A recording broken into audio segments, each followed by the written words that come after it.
नमस्कार दोस्तों, मैं हूं आदित्य सोनी और आज बात होगी उस खबर की जिसने दावों की पोल खोलकर रखती है। बड़ी बड़ी बातें, बड़े बड़े वादे और विकास के वो लंबे चौड़े भाषण, लेकिन हकीकत क्या है? हकीकत सिर्फ 12 दिनों में सड़कों पर बिखर गए दोस्तों। खबर आ रही है उन्नाव से, जहां Lucknow Kanpur greenfield elevated expressway की सड़क महज 12 दिनों के भीतर धंस गई। जी हां, वही एक्सप्रेसवे जिसका बड़े ही गाजे बाजे और शान शौकत के साथ 13 जुलाई को रक्षा मंत्री राजनाथ सिंह ने उद्घाटन किया था।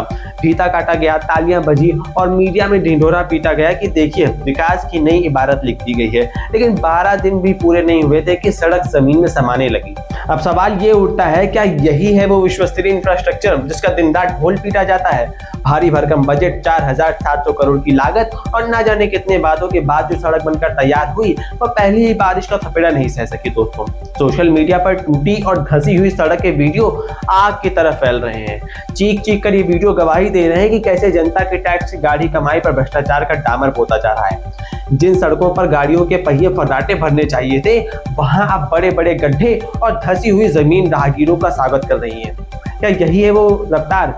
क्या 12 दिन की यही उम्र होती है करोड़ों रुपए से बने एक्सप्रेसवे की? अरे साहब, जब उद्घाटन का फीता काटना होता है तो नेताओं और अफसरों में होड़ मच जाती है। कैमरे चमचमाए जाते हैं, पोस्टरों और होर्डिंग से पूरे शहर को पाट दिया जाता है। लेकिन जब 12 दिन बाद वही सड़क पाताल नापने लगती है तो ये सारे दावे और वादे कहाँ गायब हो जाते हैं? हवा में उड़ जाते हैं क्या? तब ठेकेदार, इंजीनियर और अधिकारी एक दूसरे पर जिम्मेदारी डालकर पल्ला झाड़ लेते हैं। जनता सीधा सवाल पूछ रही है, आखिर इस घटिया निर्माण का जिम्मेदार कौन है? क्या उन अधिकारियों पर गाज गिरेगी जिनकी देखरेख में ये काम हुआ, या फिर हमेशा की तरह लीपापोती करके थोड़ा मलबे का लेप लगाकर मामले को ठंडे बस्ते में डाल दिया जाएगा? ये सिर्फ एक सड़क के धंसने की बात नहीं है दोस्तों, ये बात है उस घटिया क्वालिटी और भ्रष्टाचार की जो आज हमारे सिस्टम की नसों में दौड़ रहा है। जब बड़े बड़े मंचों से जनता को सहूलियत के सपने बेचे जाते हैं तो जनता भरोसा करती है। लोग सोचते हैं कि उनका सफर आसान होगा, उनका समय बचेगा। लेकिन जब 12 दिन बाद ही एक्सप्रेसवे गड्ढे में तब्दील हो जाता है तो वो भरोसा भी उसी गड्ढे में गिरकर चकनाचूर हो जाता है दोस्तों। वीडियो सामने आने के बाद भी अगर प्रशासन और विभाग बहानेबाजी में जुटा रहे तो समझ जाइए कि हमारे इंफ्रास्ट्रक्चर की नींव कितनी खोखली हो चुकी है।